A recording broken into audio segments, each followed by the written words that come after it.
ஸ்ரீமதே ராமானுஜாய நமஹா. ஆழ்வார் எம்பெருமானார் ஜீயர் திருவடிகளே சரணம். ஆச்சாரியன் திருவடிகளே சரணம். இன்னு வைகாசி அனுஷ நட்சத்திரம், பெரிய பட்டரும் ஸ்ரீராம பிள்ளையினுடைய திருவவதார திருநக்ஷத்திரம்.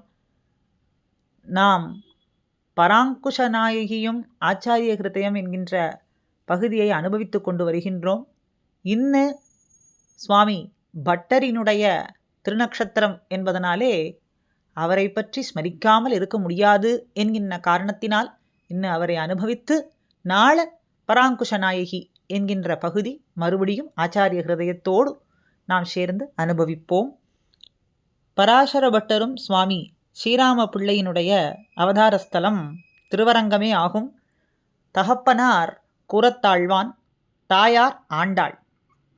பராசர பட்டரினுடைய திருக்குமாரர் நடுவில் திருவீதி பட்டர். இவருடைய ஆச்சாரியன் சுவாமி எம்பாரே ஆவார். சிஷ்யர் நம்ஷீயர்.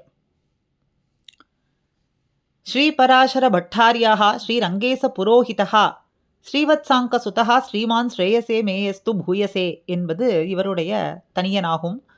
ஸ்ரீராம பிள்ளையினுடைய தனியன் வேதவியாச பட்டர் அப்படின்னு இவருக்கு திருநாமம்.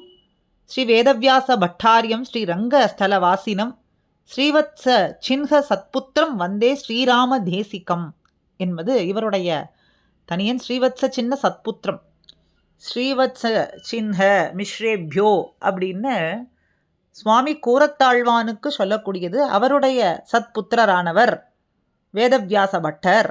ஸ்ரீ வேதவியாச பட்டாரியாம் ஸ்ரீரங்கத்திலே நித்தியவாசம் பண்ணினவர் அப்படின்னு இவருடைய தனியன். அவருக்கு நான் நமஸ்கரிக்கின்றேன் அப்படின்னும் பராசர பட்டர் ஸ்ரீவத் ரங்கேஷ புரோஹிதா ஸ்ரீவத்சாங்க சுதா கூரத்தாழ்வானினுடைய திருக்குமாரரானவருக்கு நான் நமஸ்கரிக்கின்றேன் என்பது பராசர பட்டருக்கும் முறையே தனியனாகும். பட்டரை போத்தி சொல்லக்கூடியதான உபதேச ரத்ன மாலை பாசுரம் பெரிய ஷீயர் நமக்கு காட்டுகின்றார். தம் ஷீரை ஞானியர்கள் தாம் புகழும் வேதாந்தி, நம் ஷீயர் தாம் பட்டர் நல்லருளால், பட்டரினுடைய அருளாலேயே இப்படி புகழும்படியான பெயர் பெற்றார். எஞ்சாத ஆர்வமுடன் மாறன் மறைப்பொருளை ஆய்ந்து உரைத்தது ஏர் 9,000 அப்படின்னு.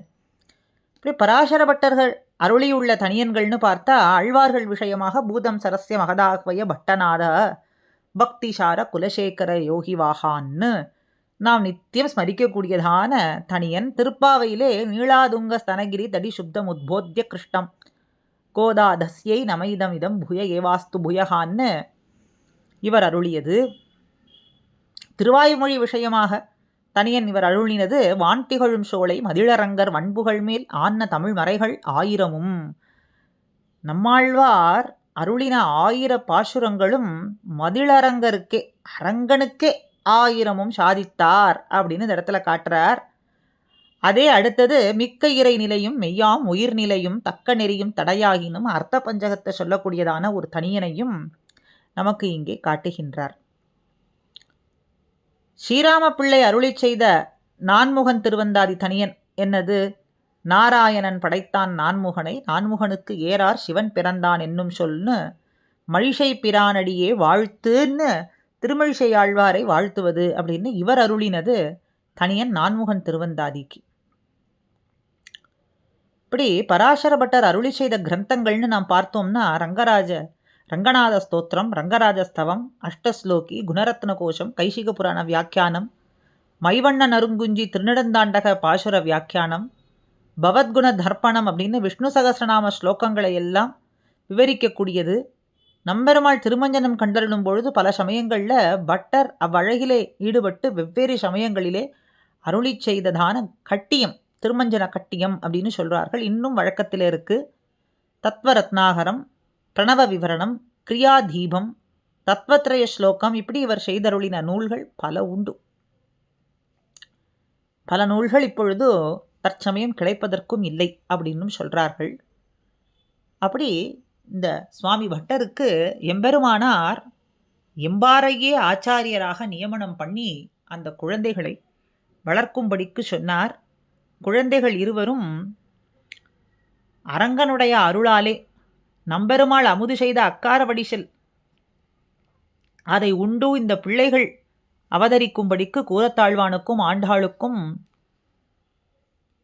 தன்னுடைய அடியார்களான கைங்கரியப்பரர்களுக்கு நியமனம் பண்ண அமுத அரங்கன் அமுது செய்த அமுதையே ஆண்டாளும் குரத்தாழ்வானும் உண்டார்கள். அதனாலே இவர்களுக்கு குழந்தைகள் 2 பேருமே ஒரே சமயத்திலே பிரபன்ன குல கொழுந்தான குழந்தைகள் அவதாரம் பண்ணினார்கள். வைகாசி அனுஷத்தில் அந்த குழந்தைகளை எடுத்து வர சொல்லி எம்பெருமானார் எம்பாரிடத்தில் சொல்ல, எம்பார் எடுத்து வரும்போது திருஷ்டி பட்டு விடுமோ அப்படின்னு அதற்கு ரட்சையா துவயத்தை அனுசந்தித்து கொண்டு வாழ்த்தி கொண்டே வந்தார். அதை பார்த்து இந்த குழந்தைகளை பார்த்து எம்பெருமானார், இந்த குழந்தைகளிடத்தில் துவயம் பரிமளிக்கின்றதே, இது எப்படி இப்படி செய்தீர், என்ன நடந்தது அப்படின்னு கேட்க எம்பார் சொல்றார், இந்த குழந்தைகளுக்கு காப்பாக துவய அனுசந்தானம் செய்து கொண்டே வந்தேன் அப்படின்னு சொன்னார். உடையவர் இதை பார்த்து முகந்து, இன்று முதல் நீரே அவருக்கு ஆச்சாரியராக இருப்பீர் அப்படின்னு சொன்னார். அப்படின்னு எம்பெருமானார் பெரிய குழந்தைக்கு பராச்சர பட்டர்னும் சின்ன குழந்தைக்கு வேதவியாச பட்டர் அப்படின்னும் திருநாமம் சாத்தினார். இதன் மூலமாக ஆளவந்தாரனுடைய 2வது மனக்குறையையும் பூர்த்தி செய்து விட்டார். 3 குறைகளில் 2வது குறையை பூர்த்தி செய்து விட்டார். இப்படி கூரத்தாழ்வானுக்கு அவதாரம் பண்ணினதாக இருந்தாலும் கூட ரங்கநாதன் பட்டரை புத்திரனாக அங்கீகரித்து கொண்டான். சின்ன பிராயத்திலேயே ரங்கநாதன் பட்டரை புத்திரனாக அங்கீகரித்து தன்னுடைய சந்நிதியிலே திருமணத்தூணின் அருகிலேயே தொட்டிலே இட்டு ரங்கநாச்சியாரும் தாமுமாக சீராட்டி வளர்த்தார்கள்.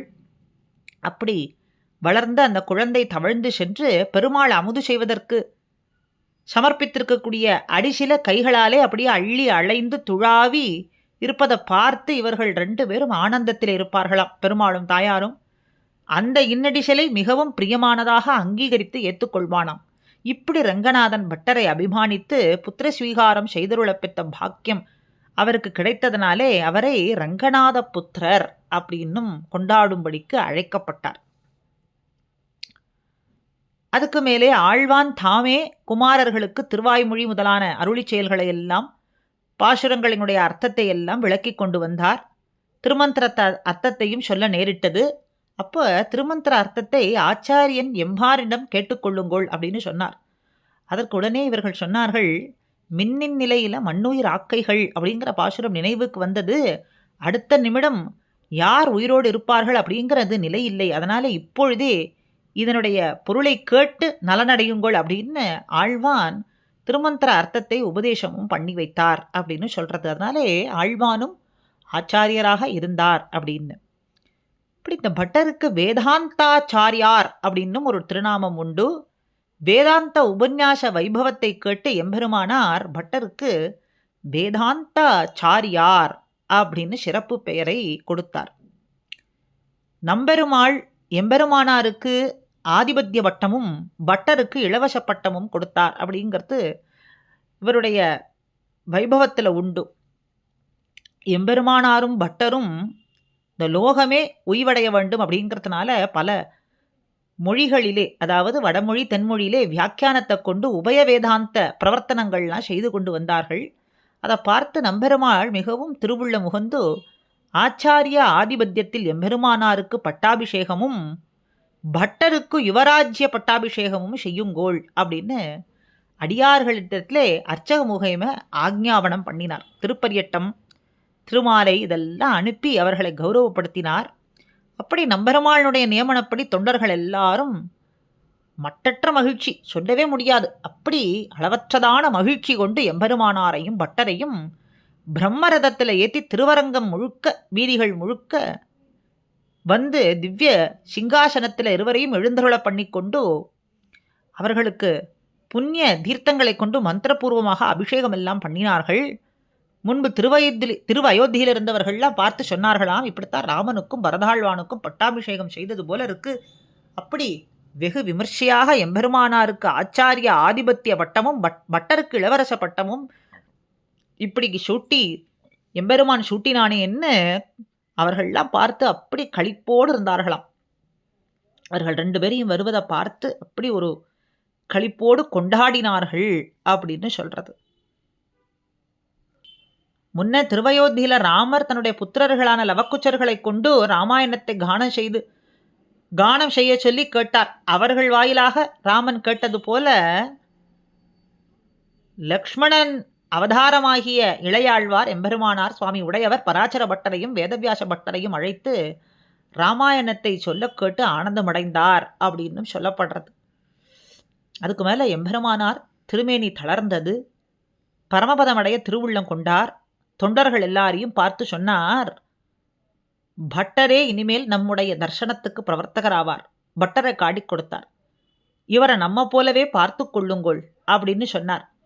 அதுக்கு பிறகு பட்டரை பார்த்து மேல் நாட்டிலே, அதாவது திருநாராயணபுரத்திலே வேதாந்தி மாதவசூரின்னு ஒரு பெரிய வித்வான் இருக்கார், நீர் அங்கே போய் அவரை திருத்தி நம் தர்சனத்துக்கு பிரவர்த்தகராக வேண்டும் அப்படின்னு அருளி செய்தாராம்.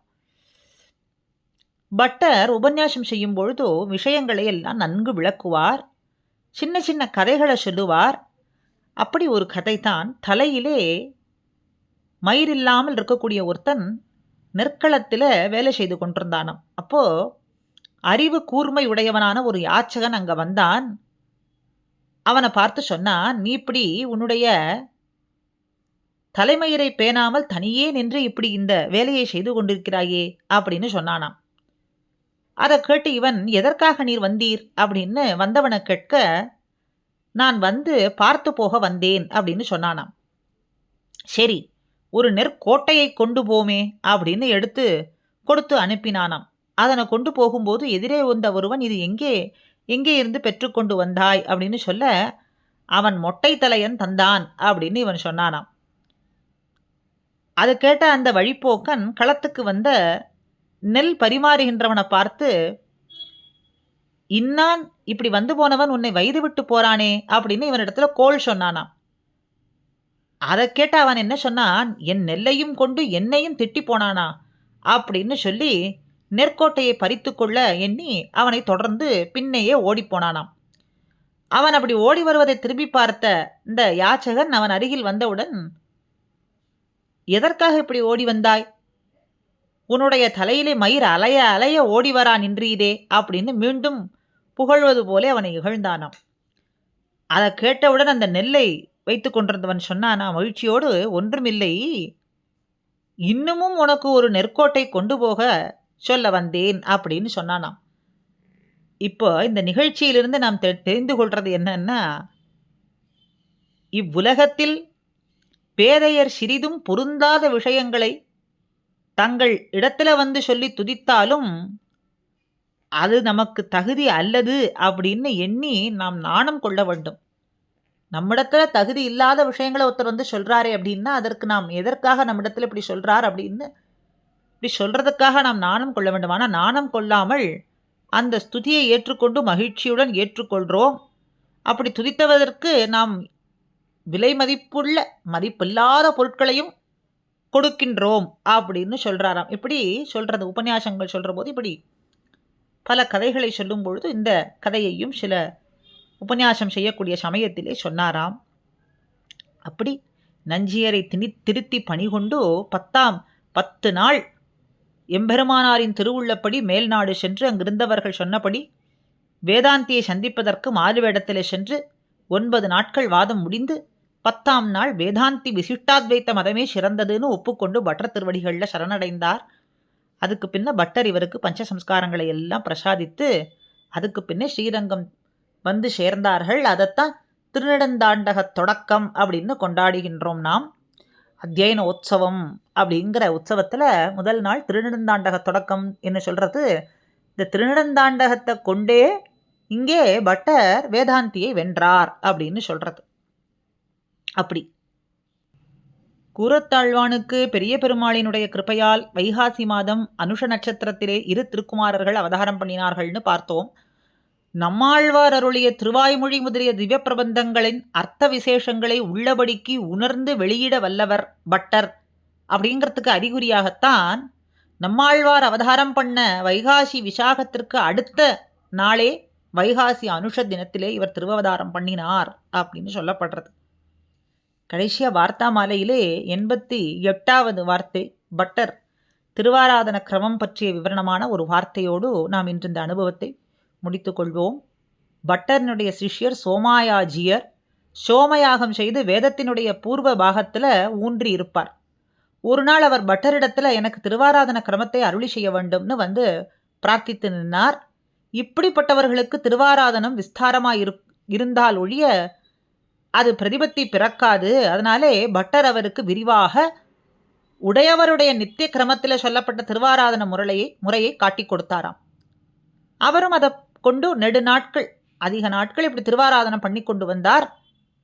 அப்படி இருக்கும்பொழுது 1-2 நாட்கள் பட்டர் திருவாராதனத்தை சேவித்தாராம். வந்து பார்த்து அங்கு தமக்கு அருளி செய்தவை ஒன்றுமே பட்டர் செய்யும்படிக்கு இவர் பார்க்கவே இல்லை.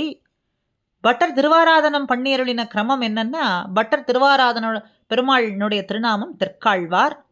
அந்த ஸ்ரீ வைஷ்ணவர் அந்த பெருமாளுக்கு திருமஞ்சனம் பண்ணி சேலை சாத்தி திருநாமம் சாத்தி அமுது செய்ய தளிகை வைக்கும் பொழுது பட்டர் தெற்காழ்வாரை எழுந்தருளி வித்து கொண்டு வாருங்கோள்னு சொல்லுவார். தமக்கு படைத்த திரு போனகத்தையும் தண்ணீர் அமுதையும் அமுது செய்ய பண்ணி வைத்து பிரசாதப்படுவாராம். அவ்வளவுதான் திருவாராதன கிரமம். அமுது செய்வார், தண்ணீரையும் அமுது செய்வார், போனகத்தையும்.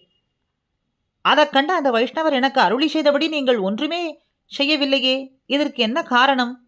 எனக்கு நீங்கள் விஸ்தாரமாக திருவாராதனம் பண்ணும்படிக்கு சொன்னீர், ஆனால் நீங்கள் இப்போ ஒன்றுமே செய்யவில்லையே அப்படின்னு கேட்டாராம். அதற்கு பட்டர் சொன்னார், எல்லா வேத சாஸ்திரங்களையும் கொண்டு எம்பெருமானை பார்த்து தரித்து நின்று நீண்ட நேரம் திருவாராதனம் பண்ண வல்லுவர் நீர். எம்பெருமானுடைய பெருமைக்கும் உம்முடைய வன்மைக்கும் பொருந்தும்படியாகன்னா நான் இங்கே திருவாராதன கிரமத்தை உபதேசித்தேன். ஆனால் நானோ எம்பெருமானை கண்டவுடன் ஆழ்வார்களைப் போல கால் ஆழும், நெஞ்சு அழியும், கண் சுழலும், அப்படி தளர்ச்சியுடையவனான் அடியேன். அதனால் இப்படி சுருக்கமான திருவாராதன கிரமமே பொருந்தும் அப்படின்னு சொன்னாராம். ஒரு கைசிக துவாதசி அன்று பெருமாள் சந்நிதியிலே பராசர பட்டர் கைசிக புராணம் வாசித்தருளினார். அந்த அழகில அப்படியே சொக்கி மயங்கி விட்டாராம் நம்பெருமாள். பட்டரே, உமக்கு மேல் வீடு தந்தோம் அப்படின்னு அனுகிரகம் பண்ணினார். இவரும் இதை மகாப்பிரசாதம் அப்படின்னு அங்கீகரித்தருளினார். பெருமாள் தம்மை விசேஷ கடாட்சம் செய்தருளின உபகாரத்தை சிந்தித்து சிந்தித்து, நாயந்தே, ஆசன பத்மத்திலே அழிந்தியிட்ட திருவடித் தாமரைகளும் அஞ்சேல் என்ன கையும் கவித்த முடியும் முறுவல் பூரித்த சிவந்த திருமுக மண்டலமும் திருநுதலில் கஸ்தூரி திருநாமமும் பரமபதத்திலே காணவில்லை என்றால் ஒரு மூலையடியே முறித்து கொண்டு குதித்து மீண்டும் வருவேன், திருவரங்கத்துக்கே வருவேன் அப்படின்னு சொன்னாராம். இதே போலே சிரித்த முகமும் பத்மத்திலே ஆசன பத்மத்திலே அழுந்தின திருவடித் தாமரைகள், அஞ்சேல்னு கை, முறுவல் பூரித்த சிவந்த திருமுக மண்டலம், இதெல்லாம் அங்கே இல்லை. பரமபதத்திலே தேவரீர் அப்படி எழுந்தருளிருக்கவில்லை என்று சொன்னால் அடியேன் திருவரங்கத்துக்கே அங்கே முதித்து கொண்டு பரமபதத்தை மூளையடியே முறித்து கொண்டு மறுபடியும் வருவேன் அப்படின்னு சொன்னார். நம்பெருமாளையும் பிரிய பெருமாளையும் ஆபாத சூடம் அனுபூயம்னு சொல்கிறபடிக்கு திருவடி முதல் திருமுடி வரை அனுபவித்து திருமாளிகைக்கு எழுந்தருளினார். நஞ்சியரையே இந்த தர்சனத்தின் தலைவராக்கினார். அதுக்கு பிறகு திருநாடு அலங்கரித்தார் அப்படின்னு பட்டர்னுடைய வைபவம், அவருடைய ஏத்தம் இப்படி சுருக்கமாக இன்று நாம் இந்த குறுகிய கால அவகாசத்தில் நாம் அனுபவித்தோம். பட்டரை ஸ்மரிக்காமல் நாம் இருக்கவே முடியாது. ஸ்ரீரங்கம் கரிசைலம் அஞ்சனகிரிம் தார்சஷ்யாத்ரி சிம்ஹாச்சலௌ ஸ்ரீகூர்மம் புருஷோத்தமஞ்ச பதரி நாராயணம் நைமிஷம் ஸ்ரீமத்வாரவதரி வதீப்ரயாக மதுரா அயோத்தியா கயா புஷ்கரம் ஷாலகிராமகிரிம் நிஷேவ்யா ரமதே ராமானுஜோயம் முனிகி அப்படின்னு சுவாமி பராசர பட்டர் ரங்கநாத ஸ்தோத்திரத்திலே ராமானுஷரை பற்றி அருளியுள்ள ஸ்லோகம். அத்தனை திவ்ய தேசங்கள் சுவாமி எம்பெருமானார் இப்படியெல்லாம் மங்களாசாசனம் பண்ணினார் அப்படின்னும், சுவாமி எம்பார் தன்னுடைய ஆச்சாரியராக நேராச்சாரியராக இருந்து எம்பெருமானார் திருவடிகளை காட்டிக் கொடுத்தார், அதனாலே ஓய்வு பெற்றோம் அப்படின்னு நமக்கு காட்டுவது போலே இங்கே பட்டர்னுடைய வைபவம் அமைந்திருக்கின்றது. நாமும் பட்டர் திருவடிகளை சதா ஸ்மரித்து கொண்டு அவரவர்கள் ஆச்சாரியர்கள் திருவடிகளை முன்னிட்டு கொண்டு எம்பெருமானார் திருவடிகளின் மூலமாக நமக்கு கிடைக்க வேண்டிய பேத்தை எம்பெருமான் நல்க வேண்டும் என்று நாம் பிரார்த்தித்திருப்போமாக. ஸ்ரீமதே ராமானுஜாய நமஹ. பட்டர் திருவடிகளே சரணம்.